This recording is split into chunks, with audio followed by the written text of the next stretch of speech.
Jesus. Hey, Destiny, video about you. It's Content crooks.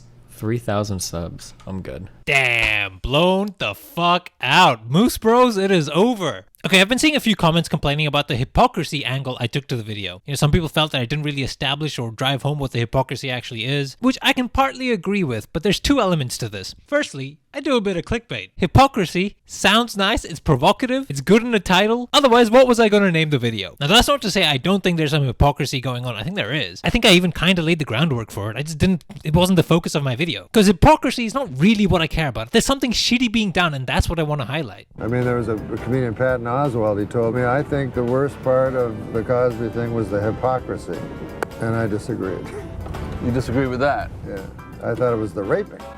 And the second element is I just didn't want to pad out the runtime being like, oh, this goes against his moral framework for how society should optimally function. I mean, literally a couple years ago, he had a debate with Big Joel, you know, where he was fired up and passionate, talking about his point of view about defending private property. By the way, if my memory serves right, he was pretty fucking condescending and mean to Joel in this, and he seemed to feel pretty strongly. And he was talking about shit like, oh, if a person comes to steal my Xbox, I think I'm in the right to like use lethal force against them. Otherwise, you're proposing a world where the strong get to infinitely steal from the weak. That's not the world I want to live in. Some shit like that was the gist of his argument. Now, I think the example he used was his saxophone. Like, oh, you know, I put my blood, sweat, and tears into the money I made, and I bought the saxophone. It's my one source of joy. If anyone were to steal that, I would feel completely morally fine blasting their head off. You can tell me if I'm a bit wrong on his argument there, but that's what I remember, and at worst, it's at least in the same ballpark, okay? Now, maybe you could say that's not complete one-to-one because you're not losing your video when someone reacts to it, but you're losing out on something, right? Even a sense of ownership over it. Listen, I'm going to say it.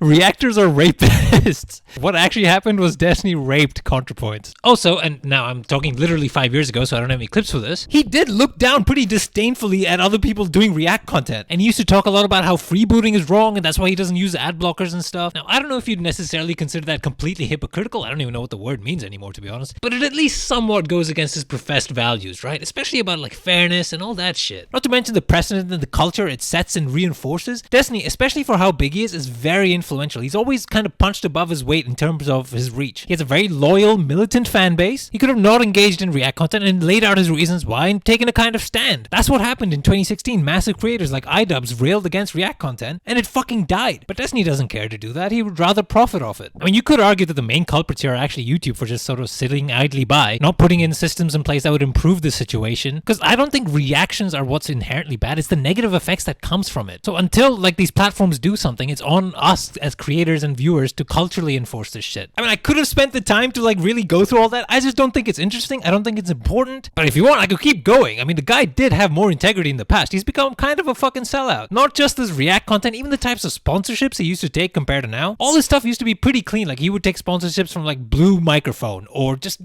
decent like computer peripherals and stuff that actually adds value to people's life if you were to buy it. And he used to speak about that, how he was proud of that he felt he had some integrity. Now, you know, he's done stuff like NFT shit and now he's streaming on garbage like Kick.com. And I mean, I'm sure the bag was good, but as an already rich person, he sold the fuck out on his values for a bit of extra dough. I don't think he has much of a leg to stand on to criticize Hasan and his practices while doing shit like this. I've also gotten a couple of comments saying like, oh, you seem to hate Destiny. I don't hate him. It may seem like that because I've criticized him a few times, but I don't think he's that much worse than most other content creators, but he's certainly not better than most others either. You know, his fans don't just look to him as an entertainer. A lot of them look to him as like a moral, political, influential authority figure. I think attacking these people on the grounds that I attack them on is an okay thing to do. Yeah, I guess that's about it. See ya.